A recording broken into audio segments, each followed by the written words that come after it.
Birds aren't just for Christmas, they're for every day of the year.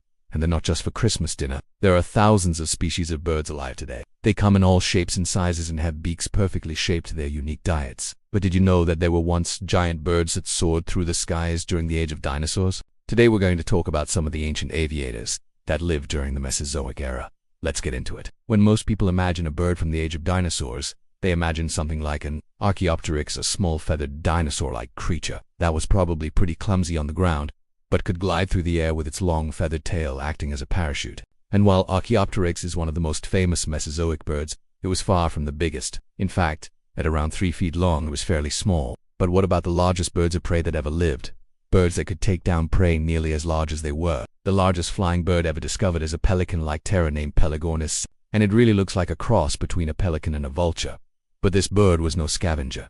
It was an ape's predator. The only complete skeleton of Pelagornis sandersi was found in North Carolina's Weichen-Walter-Mantoloking Formation, which dates back to around 30 million years ago. That's right, 30 million years ago. That's more recent than you might think. To put it into perspective, humans and Neanderthals were alive at the same time as However, we don't have much fossil evidence of this gigantic bird prior to that. What we do have is a single feather from the genus Pelagornis that was found in the famous La Brea tar pits in California. This feather was discovered in 1962 and it's dated to around 10,000 years ago. The discovery of this feather led to the hypothesis that large birds like Pelagornis may have gone extinct around the end of the Pleistocene epoch due to competition with humans for resources. However, more recent research suggests that these two feathers actually belong to another large bird, so it is still unclear if pelicans went extinct because of human activity or simply because of environmental change. Another recently proposed explanation is that climate change caused the extinction of their prey, Pelagornithids. The group that Pelagornitsa belongs to had robust skulls and powerful beaks,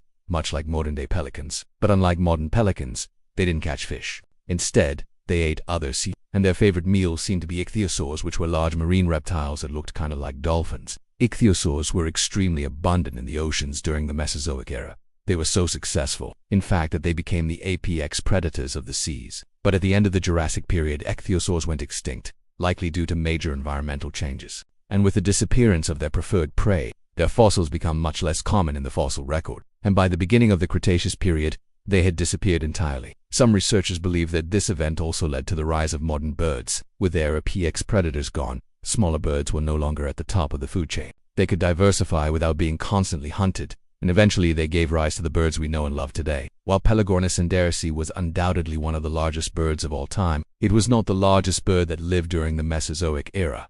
You see, size isn't everything when it comes to flight. Sure, larger birds can soar through the sky with greater ease, but smaller birds can fly faster and maneuver through tight spaces with more agility. So throughout the Mesozoic era, there was a huge variety of birds, from tiny hummingbirds to giant vultures. One of the most bizarre examples of a giant Mesozoic bird is the shoebill stork. This bird got its name from its massive shoe-shaped bill, which was perfect for scooping up fish. But while the shoebill stork was enormous, it wasn't very good at flying. If you look at its wing bones, you can tell that it was built for slow, inefficient flight.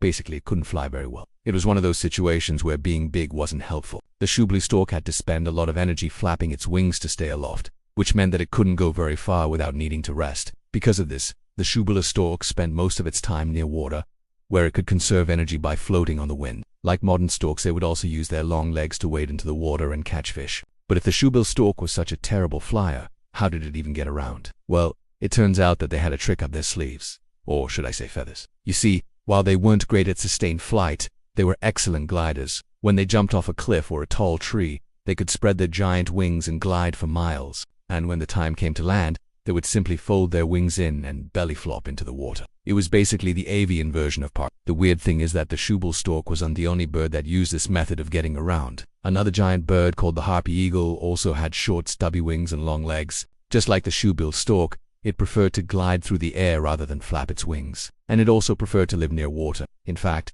this bird was so specialized for life near the coast that it went extinct when sea levels dropped at the end of the Cretaceous period. These two examples show us that size isn't everything when it comes to flight. Being big can make a bird less agile and less efficient, but it can also make it more majestic. While birds like the Archaeopteryx and Velociraptor were relatively small, there were also giants soaring through the skies. And I hope that shows you that in the world of birds, size really doesn't matter. Well, except for maybe when you're trying to fly. Thank you all so much for watching. I hope you learned something new. If you did, please hit that like button and leave me a comment. And if you haven't already, Subscribe for more paleologic. I'll see you next time.